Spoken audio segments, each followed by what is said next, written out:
Hello and welcome to a Sunny Book Nook. I am starting a vlog. One of my book goals for 2021 was to film a themed vlog situation. So I decided that I'm gonna read some thrillers, some mystery thrillers, and bring you along for the ride. I'm gonna go through these from like most thriller-ish to most literary mystery-ish. No Exit by Taylor Adams. This book is about this college student who is driving back home for her mother, who was diagnosed with pancreatic cancer, but she gets snowed in by a snowstorm and has to stop at a rest stop where there are some other people there, and strange things ensue after she sees a kidnapped child in the back of somebody's van. So I read this last night and I thought that it was bad. I rated it 2 stars, but I mean, it was an okay reading experience, I guess. I got frustrated at certain points while reading it. And I mean, I had my own thoughts right after I read this book last night, and I'll just insert that clip here. So I just finished No Exit by Taylor Adams, and I must say I'm quite disappointed. I'm very angry at this book, in fact. So I thought that the concept of this book was really, really fascinating, and it's been recommended so many times, and I've just heard raving reviews about it from thriller book readers I know, which is why I'm so disappointed. It also has like over 4-star rating on Goodreads. I just feel like this book relied on those unexpected twists and turns and the shock factor, as well as elements of like sprinkling in the antagonists being mentally ill and misogynist and racists, reveals coming in at every turn. There's like no really backing to them. Like you couldn't go back in the text to find the clues necessarily and the explanations for them. It just felt really coincidental. And especially towards the end, like the very ending of this book, I was just kind of confused, and it felt very unsatisfying and just not a great story, I don't think. Like this would be a fun like movie, like a fun bad movie to watch, but as a book, I know it's super hyped too, so damn. So yeah, those are my thoughts on this book. So that's kind of a disappointing start off to this vlog, but hopefully it can only get better from here, I guess. The next book I have here is a super hyped thriller similar to No Exit, and that is The Turn of the Key by Ruth Ware. I've been meaning to read this for such a long time, and it's about a nanny who goes to this like estate, I think, and something strange is going on. So I'm gonna read this. I think I'm going to start it maybe tomorrow or later today. I'm not sure yet, we'll see. And last night after I finished No Exit, I started The Other Americans by Layla Lalami. This book is more of a literary mystery. Oh, actually, I guess if we're going in order of most thrillerish to most literary mystery, this would come after Turn of the Key, which is Your House Will Pay by Steph Cha. This book is surrounding the riots in LA in the 90s, and it has to do with a Korean family and a Black family, and I think there's something to do with like the past intermingling with the present. I think I'm gonna start this later in the vlog. But anyway, back to The Other Americans. After I finished No Exit last night, I started The Other Americans, and I'm only like a couple pages in at this point, but it seems to be that we're following multiple perspectives in the aftermath of this hit and run of an immigrant man. We're following other perspectives, like one passerby and this cop, I think. And this seems pretty interesting so far, but also I have a feeling that it's going to be annoying in like a specific literary fiction kind of way. So yeah, I'm already done with this one, and I've started all 3 of these actually, because I started listening to these 2, The Turn of the Key and Your House Will Pay, on audiobook like last year, and obviously I started this last night. I'll keep you updated with like how reading goes, I guess. So I'm on page 52 of The Other Americans. And so far, it's obviously still just like the first 15% of the book, so it's just kind of giving us some background, building the characters a little bit for us. So we're following the daughter of the man who was murdered in a hit and run, the wife of that man, the man himself, like in his kind of past recollections maybe, and this guy named Jeremy, who's like an Iraq war veteran who was old friends with the daughter, and this undocumented immigrant who saw the hit and run happen, kind of. I think it's okay so far. I find that some of the descriptions and the background for these characters and stuff it's kind of stuff that I've read before. It's a pretty typical immigrant experience book and a lot of similar experiences and themes of like talking about the racism of being in an all-white classroom, or after 9/11 being like your store being attacked because you're Arab. I feel like I've read a lot of narratives like this, I suppose. The compelling mystery element of the book hasn't really kicked in yet, and it's just pretty slow, and I kind of just gotta slug through it. I've done some tabbing, some marking of the pages, some note-taking, not really note-taking, just me writing my reactions in the margins occasionally and highlighting things that I think are important. Because I'm kind of bored of this, I think I might start The Turn of the Key, but we'll see. I'm like 78 pages into The Other Americans, and it's moving really slowly. It's obviously like pretty literary, so that's to be expected, I suppose. And we're kind of exploring a lot of the family dynamics and the conflicts within the family of the man who was murdered, and also some elements of the lives of the cops who are involved in this case. And I find that a lot of these storylines aren't particularly compelling to me. I like seeing the perspective of the daughter, who is a jazz musician, and how that path deviated from what her parents kind of expected of her, or not her parents, her family. I liked seeing the father's perspective and his experiences in the past. And there's a lot of discussion about grief here, because the Iraq war veteran who is a cop who is friends with the family, because he and the daughter, Nora, were childhood friends. He also dealt with a lot of grief in his childhood too, because I think his mother died of cancer.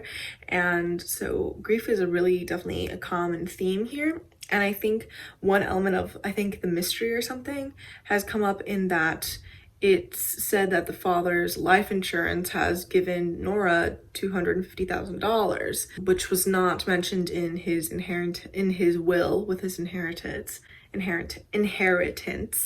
So yeah, I don't know how the mystery element of this book is going to play out, because I'm obviously only like a fourth of the way through this book, but I'll keep you updated. I also think I'm gonna start The Turn of the Key by Ruth Ware later today, because I think this is gonna take me a while to get through, because it's not, fast paced or anything. It's not like a thriller that I can just read in a night, which is, what happened with No Exit. I'll keep moving on with this at a snail's pace, and I'll update you when I finally start Ruth Ware's The Turn of the Key. I'm starting The Turn of the Key. I'm like 30 pages in. So far, it's pretty interesting. We're just getting into this nanny showing up at this big Victorian house that has some interesting technology going on. She doesn't know what's going on. She's there for an interview. I'm going on a hike with some friends, of course, masks on, in a couple minutes probably. So I need to quickly get ready. There's Paris again. I know. I did my makeup, so I need to show you. So I'm like halfway through Lock Every Door. Things are starting to pick up. There's been kind of a creepy vibe throughout the beginning of the story, just because things are just kind of unsettling in the classic rich people house, super weird kind of way. Remote house that is super teched out. She's watching these two little girls and a baby, and this teenage girl who hasn't showed up yet, but who is one of the children in the family. And there are just weird things going on with the house and with the kids. And creepy kids, that's very unsettling. That's a very unsettling horror concept. And I'm just quite unsure as to where the mystery is going to go. I have no idea what is going to unfold. Is it going to be paranormal for real, or is it going to be something else? The framing device of the story is that this woman at the beginning of the story tells us that she's in prison for the apparent murder of one of these children when she was a nanny, but that she didn't do it. And this book is kind of her letter to her lawyer explaining what happened when she was at this house and why she didn't kill that kid. Or those kids. I don't know whether she was supposedly murdered, like multiple of them or not. That's what I'm up to. I think tonight I might be able to finish this, honestly, and I'll keep you updated. I'm using my reading light as a lamp for me, but there's a romance in here, kind of, and it makes me want to die. That's all. I finally got to like the twist in the turn of the key, and I think that we've been hinted at the twist for a while, and it's kind of fucked up of me to not have realized it. That was just me not being intelligent on my own part. However, wow, I'm interested in seeing how this all goes down because I understand why there's so much suspicion placed on her now. So I'll check in with you when I'm done with this, but I also got some books in from the library today. It was a curbside pickup, and I have some more thrillers, so I think I'm going to add those thrillers to this mystery thriller horror reading vlog, I guess. Here are the library books I have that are also mystery thriller horror things. And the first one I have here is Murders of Molly Southbourne by Tade Thompson. And this book is about a girl who, it's a very short novella, but it's about a girl who every time she bleeds, a clone of herself pops into existence and she has to murder all these clones before they like murder her or something along those lines. The next book I have here is In the Hall with the Knife by Diana Peterfreud. This book was talked about by Rincey at Rincey Reads, and I thought that it was really interesting. I think it is a clue mystery, it says here, clue mystery set at a private boarding school, which, you know, I love. I'm sure most people love that setting. I'm excited to see this murder YA mystery thriller play out. The next book I have here is They Never Learn by Lane Fargo. I saw Gabby from Gabby Reads talk about this book, and I thought it sounded so interesting about a female professor who goes and kills like rapists on her campus, I think. And yeah, I'm thrilled to start this thriller. But before I do that, obviously I am going to finish The Turn of the Key. So we just got to the second major reveal, the second major twist, and this is kind of crazy, but also like not in a good way, I don't think. Like the characterization of this narrator is very shoddy, I feel. I do want to figure out what the hell is going on and what the big inciting incident is that we're all leading up to, that the whole story is like, you know, hinting at. So last night I finished The Turn of the Key and I rated it 3 stars. I thought that the twists and the turns and the family reveals and the thrillerness of it was fun. It was enjoyable. But I still was kind of annoyed by the end, I guess, by some of the pacing and some of the different plot devices utilized. Some of it just wasn't quite to my taste. However, today I think I am going to be starting another thriller. As I said last night, I had picked up books from the library that I think I'm going to add to this vlog as part of what I'm going to read.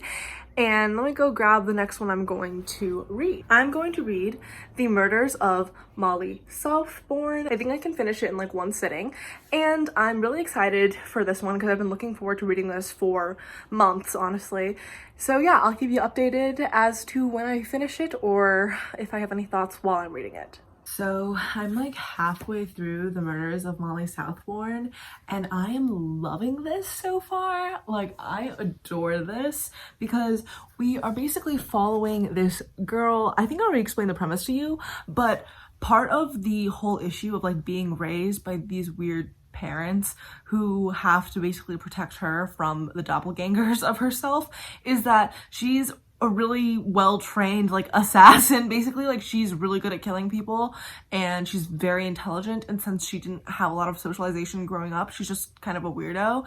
And I think seeing that and seeing how that plays out throughout her life and how that impacts her and how she interacts with the world is so fascinating. I absolutely adore kind of misunderstood, isolated genius characters, especially when they're women and especially when they are really good at killing people. And I also just love when characters are just really, really smart. Like, main characters are really smart and also really good at fighting. Like, there's just something so wonderful about living vicariously through these characters who are just so good at doing what they do. I will check in with you when I'm done with this because I'm sure I'll finish it. This is like, I'm flying through this. I really love the writing. So I just finished The Murders of Molly Southbourne. I think I'm gonna rate it 4 stars. I really enjoyed this. I thought that it was a really interesting concept and really well done. I know I already said this in another clip, but yeah, I like this a lot, but the ending, I was like, I kind of wanted more from it, but that's kind of true for a lot of novellas. I think this is a series and I'm excited to see what the rest of the series has in store for us, but this author is cool. I think I gotta check out some of his other work. Yeah, all right, so now that I'm done with this, I'm gonna put this in my stack of books to take back to the library. I think I am going to start another library thriller book. Maybe I'll start it tonight, but first I'm gonna take a little like YouTube / watching TV show break probably. And if I don't fall asleep after that, I'll check in with you again and be like, this is the next book I'm reading. So I finally started In the Hall with the Knife. This book so far is very classic YA archetypes with the main characters. We're jumping into the different perspectives of all these people who basically are modeled after the Clue characters, because it's a Clue mystery, as it says on the title. And there's like the classic popular girl, there's the mousy brown-haired quiet girl, there's the local kid who's on a scholarship, there's the token black character who has to be the best and the biggest and the strongest manly man, there's the nerdy white boy who's super into science, like some classic young adult tropes going on here. I'm only like 44 pages in, but so far I think it's gonna be interesting. The setting of the boarding school and the snowstorm that these kids are all trapped in is interesting, and I am excited to see what the conflict that is being led up to looks like. Okay, so I think the last time I checked in with you for this mystery thriller vlog, I was reading In the Hall with the Knife, but I've taken a break with that and I picked up some other books, and now I have to read The Other Americans by Layla Lalami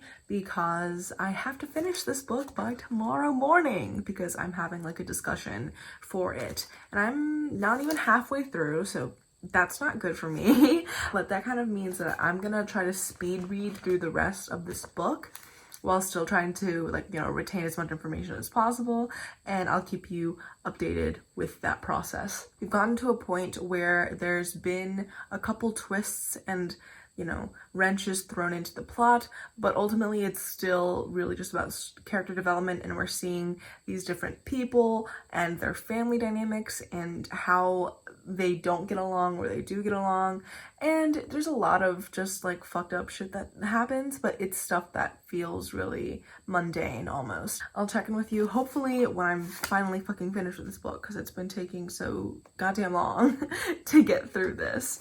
I think it's because that literary mystery thing is not necessarily my thing, and also I think I know what's gonna happen. I think I know what the reveal is gonna be towards the end, and I'm just not invested enough in these characters. I don't care enough about these characters and their relationships with each other for me to like really want to keep reading, you know? Update with this book.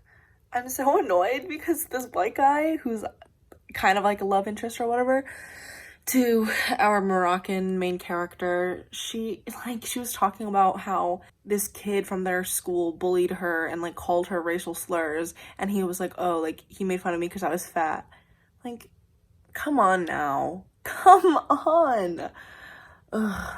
Yeah, I mean, like, there are a lot of little things like that throughout this book, a lot of big things like that throughout this book that are kind of reflective of just how infuriating, society and life is and can be, and it's just makes for not a pleasant read, because I've read books where that's been the case in the past, but like it was still a really compelling story, but this is just not compelling to me, really.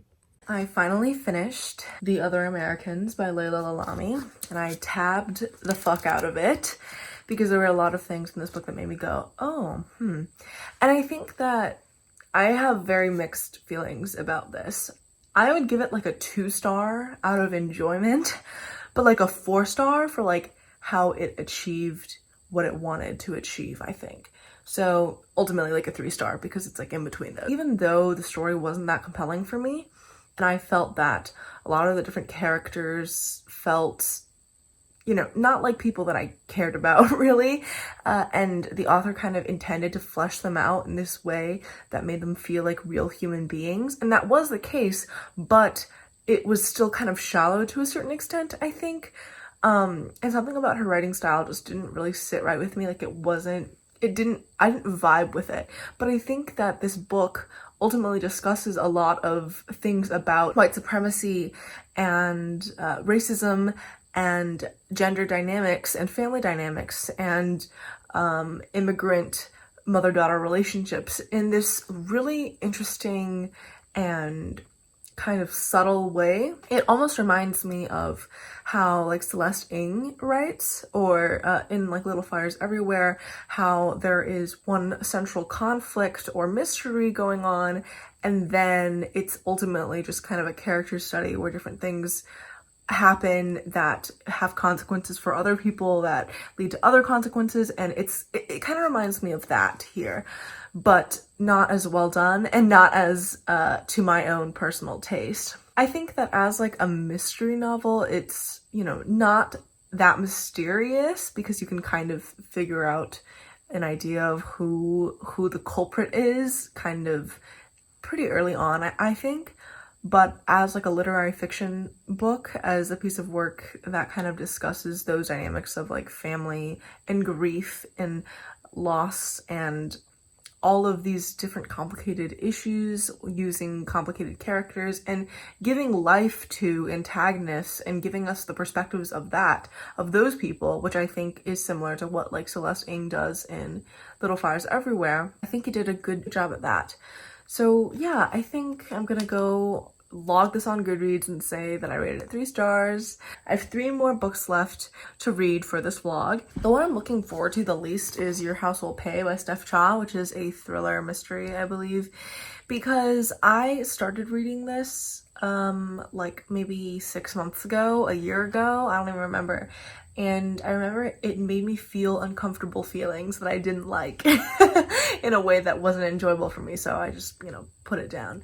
But I don't know, that makes me really hesitant to get to this. But also I know that it has good reviews, and I know that people that I respect the opinions of enjoy this book. So I'm like, well, I have to read it. So this is the one I'm least looking forward to. It's getting pretty late. I'm gonna head to bed. Just wanted to show off the fit, my long skirt. Anyways, okay, did you hear that knee crack? So good morning, or I mean afternoon. It is the next day. I finished I put it on my shelf, The Other Americans, last night, as you saw, and now I am reading In the Hall with the Knife, and I am 90 pages in, and we have finally gotten to the part where someone got murdered. It was the headmaster, and our girl Orchid discovered him in the broom closet or something. And Orchid is someone who like has secrets, I suppose. She's like hiding her identity, trying to escape, but she gets like this mysterious letter or whatever. I like the alternating perspectives, and I think that there's like some burgeoning sort of romance going on, classic YA stuff. I also think like how the rich kids are like presented, these like rich boarding school kids versus the one like scholarship kid who also works on the janitorial staff, is interesting, because like the way that some of these rich kids treat the building and treat the staff, it It does not sit well with me. I'm getting this book kind of confused with this other book I'm reading right now. I'm listening to an audiobook. That is The Inheritance Games.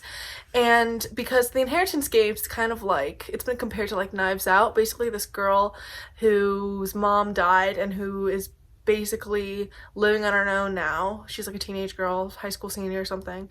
She gets an invite to like this will reading out of the blue from this multi-billionaire, and she like inherits that estate. But I'm just getting it confused because it's like these two stories confused because it's about like, you know, a teenagers with some kind of money, something's going on, they have to survive or whatever.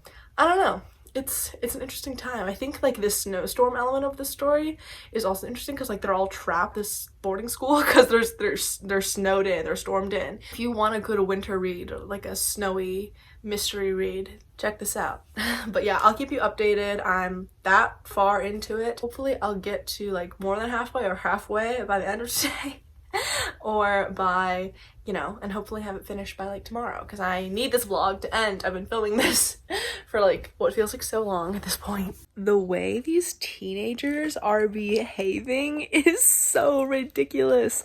Like someone just got murdered and everyone's like making murdered dead body jokes, and some of these characters are so fucking insufferable. Like Scarlett, for example, is eating at my nerves. Holy shit, she makes me so annoyed and mad. Halfway through the book so far. That far. I may be able to finish this tonight. Whoa, because it reads really quickly, you know. YA mystery. I got cold, so I put on a hoodie, but I'm still like halfway through, but I have another thing to say. This Finn kid is also pissing me off. Finn and Scarlett are like a duo in this book, and we just got a reveal from Finn that is just... the author is purposefully withholding a lot of information from us about quite a few of these characters, I feel. And I don't know whether it's gonna pay off in the end. We'll see. We'll see. Okay, so I just finished In the Hall with a Knife, and I think I'm gonna rate this 3 stars, more like 2.5 stars, because I rated No Exit 2 stars, and that book made me really angry. And this book didn't really make me angry, I just didn't like it in some ways. But I still thought that there were elements of it that were enjoyable, just in a classic YA mystery kind of way. There were lots of twists at the post 70% mark of this book. Like, that's really when things start happening. The tension and the drama before that all felt kind of sluggish almost. The setting of this old house was a really major part of the story, as well as the fact that they were being snowed in and it was like icy sludge water all around them, so they were kind of like just surrounded at this boarding school on the northeast coast. And that element of like the townies versus these rich private school kids and that dynamic, like all of these things were kind of explored in this story, but none of them to an extreme or full or really fleshed out extent. Like, all the characters felt like characters of young adult people, and I felt like this book fell into a lot of young adult traps of doing like kind of shitty, quippy one-liners and just bad very cringy things at points. But I think that the reveals at the end were pretty interesting, and I mean, it was fun, but I didn't really have a great time reading through this. Like, it wasn't something that I really wanted to read. I just, you know, I kind of had to force myself to, but at least it's done now. I think tomorrow I'm going to start They Never Learn by Lane Fargo, because it's pretty late, so I think I'm gonna go to bed, and tomorrow I'll start this. I only have 2 more books left, this one and Your House Will Pay by Steph Cha, and I really don't want to read that right now, because I feel like I had to slug through the literary fiction that was The Americans, which is on my shelf back there. But yeah, I don't know, the literary mystery is not really hitting, but also like that young adult mystery wasn't really hitting, so maybe I'm just in a reading slump. But I gotta push through and finish this vlog and finish this book and the other book and let you know my thoughts, and then we're done. Woo! Okay, good night. So I think I mentioned in my last clip that you saw, which was from me like a few days ago, that I was reading The Inheritance Games, but I didn't think that it qualified for this thriller mystery reading vlog. But I definitely think it does. So I'm gonna include it in here. Why not? Also, I'm painting right now, which is why I have a paintbrush in my hand. Basically, our main character is this teenage girl who is experiencing a real life rags to riches story. because this random billionaire has just given her his whole inheritance for some reason that she is not sure why. But the stipulation is that she needs to live in this mansion with all of his like actual grandsons. She is in this house with all these dudes, and she's going to the super preppy school now, even though she's like never really had money before in her life, so it's just a very weird culture shock for her. And she's trying to figure out this mystery of like this puzzle, this game that the billionaire dude has set up for them, basically, where she has no idea why she was the inheritor of this money because they're not related in any way. She and the boys are trying to figure out like this puzzle, this game that this dead grandfather is playing. And there's also like annoying romance going on there that makes me want to die. But you know, I think that it's okay so far. It feels like a 3-star read to me.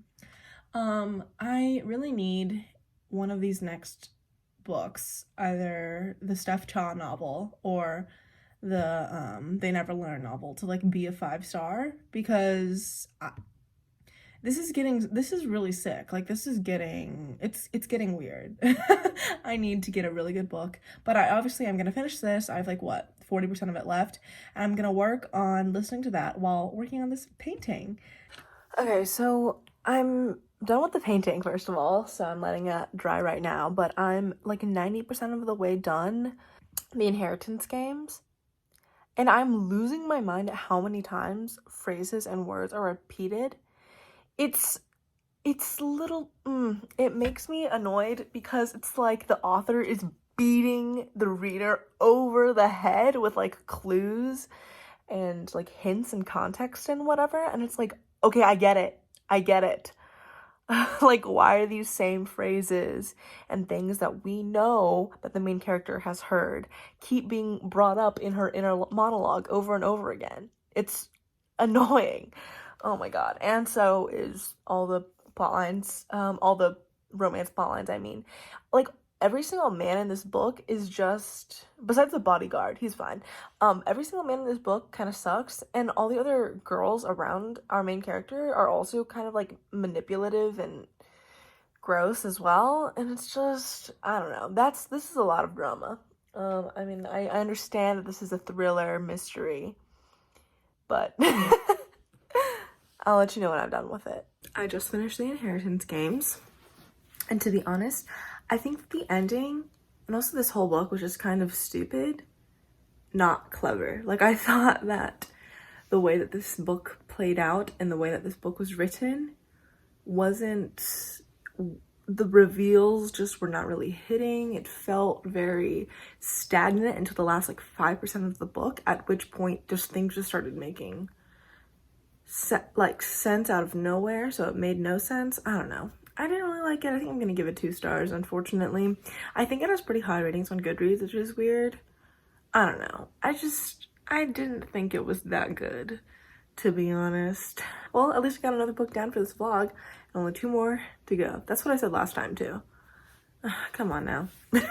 I am this far into Your House Will Pay by Steph Cha, and our conflict, the connection between history and the present, is coming together. I'm listening to the audiobook right now, but also, of course, reading along. The reason why I put this book down when I was reading it maybe in like May, or maybe earlier than that, of 2020, was that I was feeling really frustrated and uncomfortable with our main characters, but now we're getting more into the kind of rotation of perspectives. Some chapters will be from Grace's perspective, some of them from Sean's. I like that more than when I was just stuck in Grace's chapter, which was really frustrating at points, at least, especially towards the beginning. I get the feeling that it's more of a literary fiction than necessarily mystery thriller, but I'm gonna include it in this vlog, because why not? There is a crime involved. There are multiple crimes involved. I'll keep you updated. Okay, I'm literally sitting in my closet. Forgive that, but it's because I didn't want to turn on any of the other lights in my room. Anyways, so I'm like near the end of Your House Will Pay, page 228, like that far, I suppose. And I think I'm a little bit farther in the audiobook, but I was just catching up visually and just reading through. I mean, this whole book really is, because it's dealing with like police violence and criminal investigation and police involvement in like crime, but in a way that I think a lot of mystery thrillers and a lot of novels that deal with crime don't really address or deal with, obviously, because obviously from Sean's perspective, like the harassment that he faces as a Black man from the cops and from the different people around him is something that is ingrained in him as a Black person. But for Grace and her family, they also don't trust the police to handle this case, this violent crime that has happened to their mother, or to the mother, his wife, Paul's wife.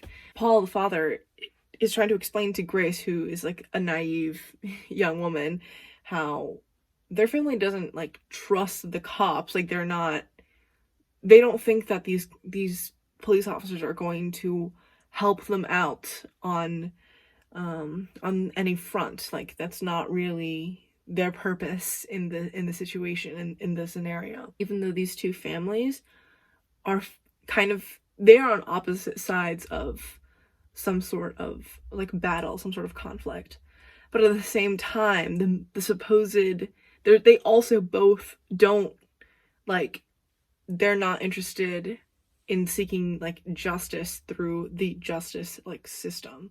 They're not invested in that in any way, which is interesting.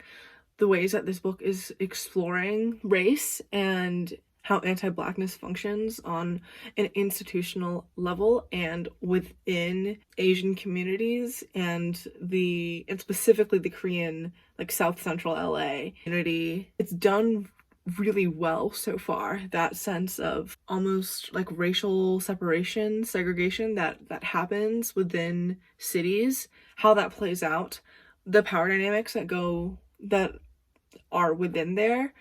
And then also the other element of like how the internet and social media responses to instances of police brutality and like racism being like exposed.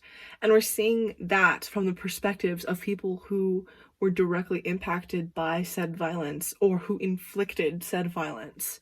It's like compulsively readable because obviously like I've gone through a lot of it today in like one sitting, one day. But I think like it's talking about so many things at once in a way that is really meaningful and complicated. I finished Your House Will Pay by Steph Cha, and this was very mind-blowing, I think. The ending was really both unexpected and predictable, and how it wrapped up was almost like it didn't wrap up, almost.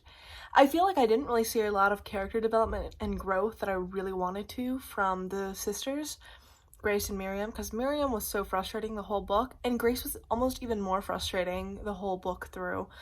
So I just don't know how I feel necessarily, but I can objectively tell that it's a really good book and it's well written. But there were some elements of this that just weren't that satisfying to me, so I'm really struggling between a 3 and a 4-star rating. Because it'd be like a 3.5, but with Goodreads, obviously, we can't do half-star ratings, so I either have to round up or down. I think this book is trying to dissect and trying to look into the institutions of anti-Blackness from the lens of people who enact, uphold, and are otherwise complicit within those institutions, and people who are the victims of those institutions. And I think that on that level, this book does a pretty good job at exploring these things. But I also don't know what a person who has perspective and understandings of the world more similar to like Grace reading this book would feel coming out of it. I don't know. I think I need to look at other people's reviews. Even though this is a work of fiction, I think that in the acknowledgements, the author, who I think that's the author, talks about, what does she say? She says, On March 16th, 1991, 15-year-old Latasha Harlins walked into the Empire Liquor Market in Delhi to buy a bottle of orange juice. When she went to pay for the juice, the store owner, a woman named Sunja Du, accused her of stealing and reached across the counter to grab the girl and her backpack. Latasha fought back, hitting Du 4 times before turning to leave. Du retrieved a gun and shot Latasha in the back of the head. The girl died with $2 in her left hand. The whole thing was caught in video, and Du was convicted of voluntary manslaughter. She received no jail time. Your House Will Pay is a work of fiction, but as should be apparent to anyone familiar with these facts, it is based on the murder of Latasha Harlins. For the purposes of my novel, I fictionalized this history, populating it with my own characters while staying as faithful as possible to the events as they occurred. Only one of the characters is modeled on a real-life counterpart. Sheila Holloway was inspired by Denise Harlan, Latasha's aunt, who passed away this past December. Denise became an activist after Latasha's death, seeking justice for her niece and for other victims of violence. She worked tirelessly to keep Latasha's memory alive. If you would like to learn more about Latasha and this pivotal moment in LA history, read The Contested Murder of Latasha Harlins, Gender, Justice, and the Origins of the LA Riots by Brenda Stevenson. I wonder what the ethics of this book is, having fictionalized a historical event and trying to get into the minds of the families surrounding that. I don't know, this just gives me really conflicted feelings. I'm gonna shelve this on my red shelf now. So I started They Never Really Learn by Lane Fargo, and I'm only like 18 pages into it, and so far it's pretty good.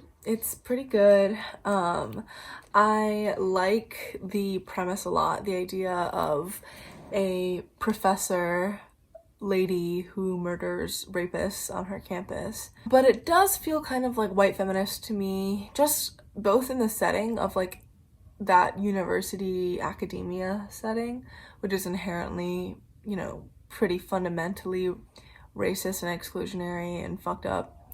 And I think the fact that the author is a white lady who looks like this, I feel like this book is going to have some questionable politics, is what I'm going to say.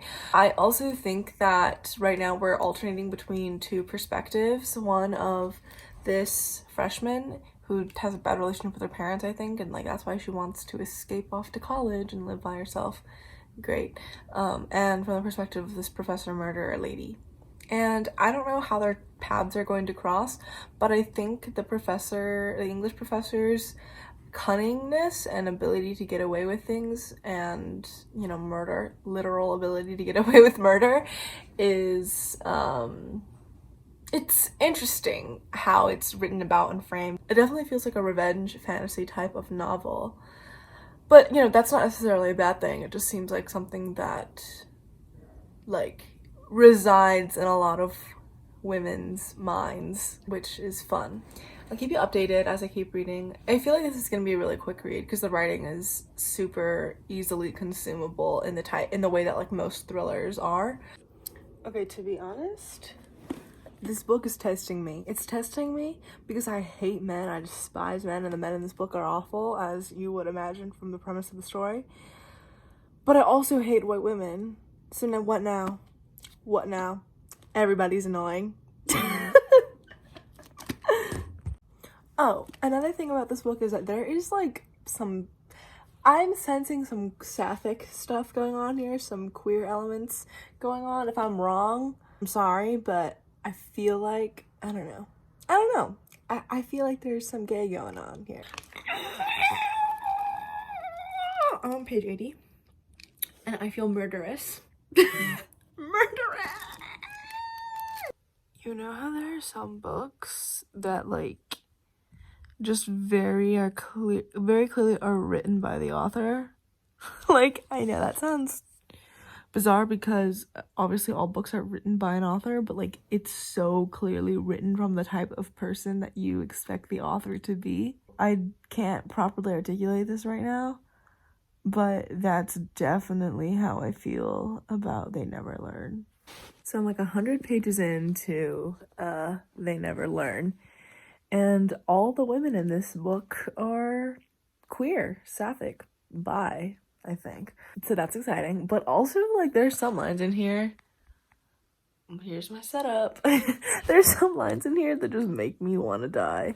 For example, this is on one of Scarlett's chapters. Scarlett is the professor. Killing a man is so much more satisfying than fucking a man could ever be. It's like shit like that throughout the book, and I'm just like, oh, shut up. Oh my god. I don't know. They're little things just make me irrationally angry sometimes. I feel like both of our main characters are women who kind of have walls up and like don't let themselves get close to people. I'll keep you updated as I continue reading, because right now I'm on page 112. And how many pages is this book? 340. So I'm like a third of the way through, I guess. Okay, so I think I understand now the connection between these two perspectives. And that was a twist. That was interesting. I should have seen it coming, I feel like. But anyways. Wow. I'm like halfway through the book now, and things are going places. They are. Okay, I'm nearing the end of the book. I can only have that much left. And I must say, I love women. I love it when women. Something about murderous, vengeful, intelligent women. Mwah. I'm obsessed. I love it.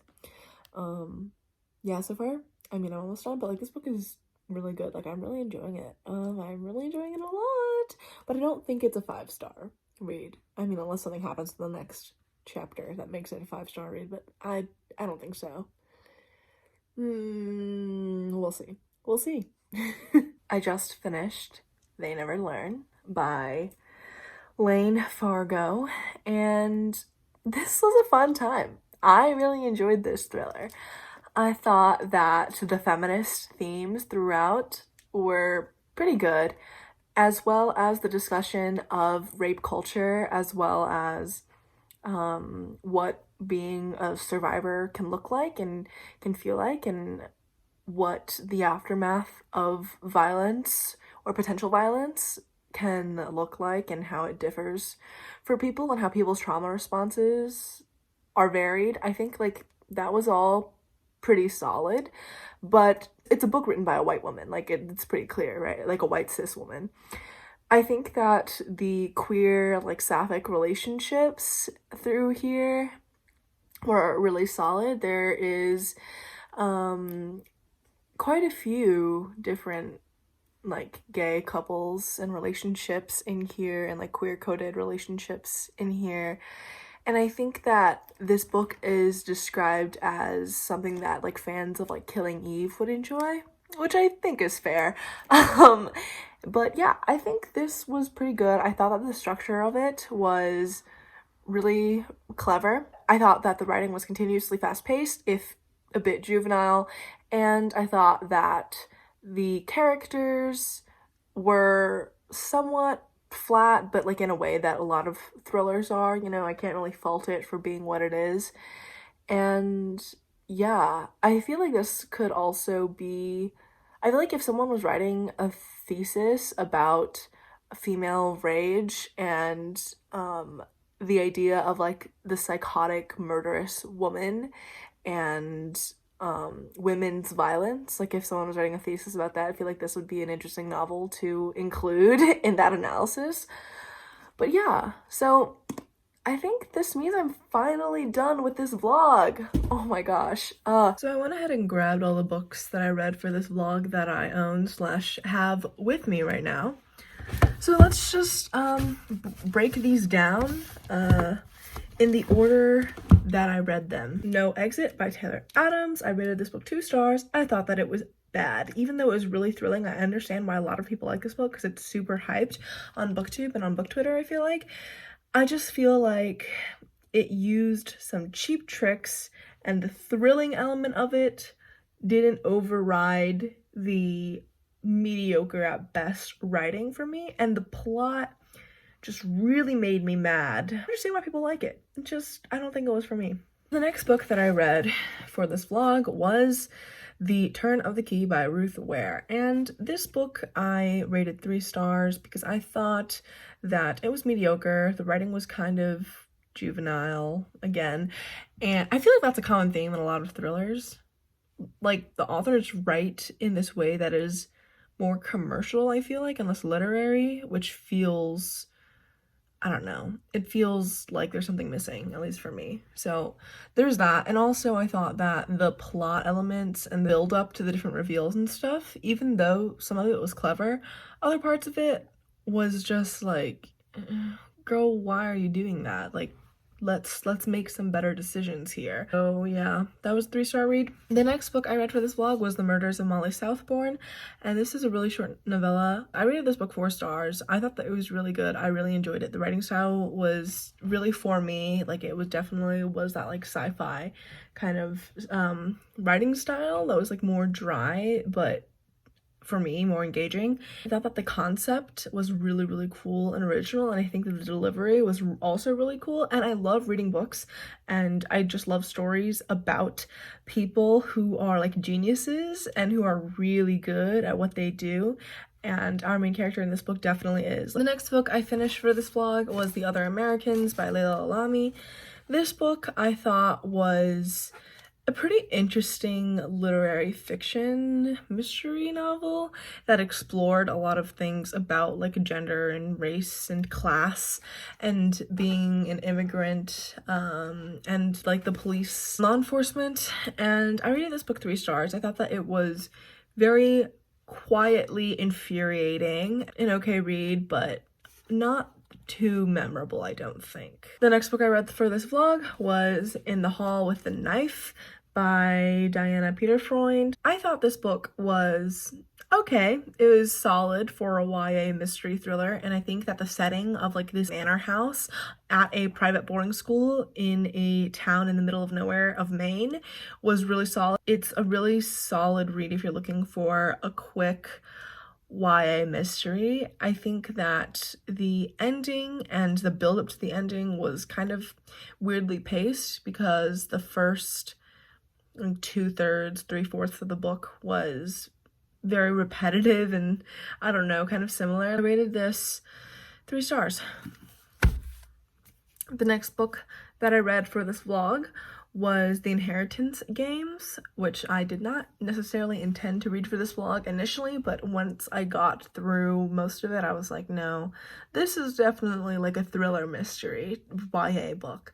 I thought that the romance element of the story was kind of annoying, but I find that to be true for a lot of YA romance plotlines.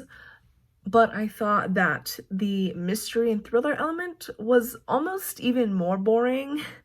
Like, I thought that the attempted discovery of why this random girl inherited all this money from this billionaire and trying to uncover the puzzle of it, like, I just thought that it wasn't well done. It wasn't executed in a way that was really interesting to me. I know that this book has been compared to like Knives Out and whatever, and like I love the movie Knives Out, but this really just does not live up to the comparison whatsoever, because with Knives Out layers a bunch of different like genres, and it's like puzzles after puzzles with like elements of humor in it.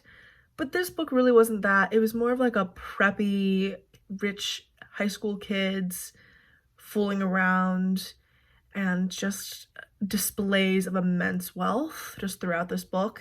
And I don't know, I didn't really like our main character and her relationships with like her sister and the other people in the house. Like, I don't know, I didn't really like any of them.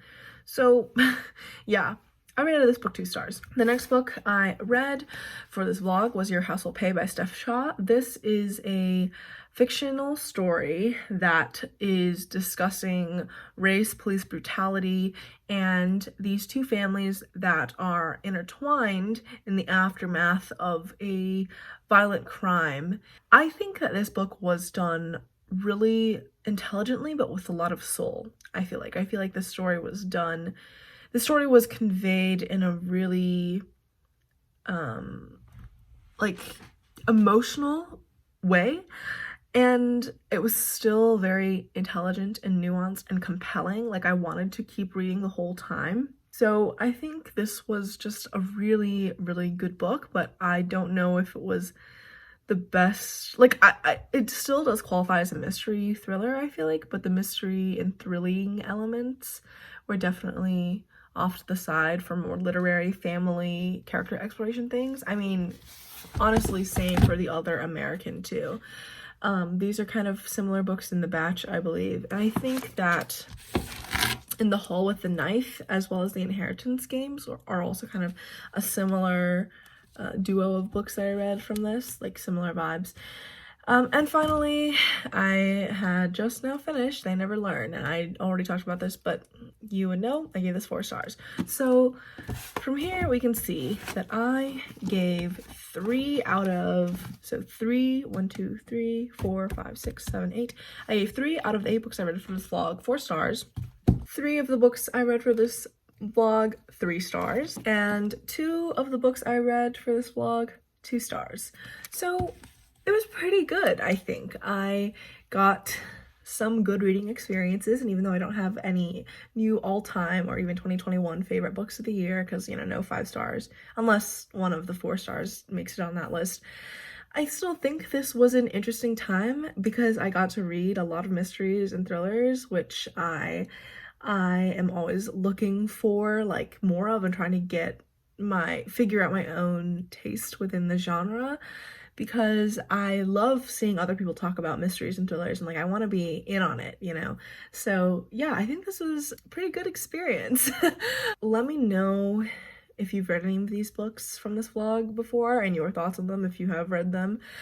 And thank you so much for watching. Like, comment, subscribe, all that stupid bullshit. All my social media is always linked down below, and I will see you in my next video.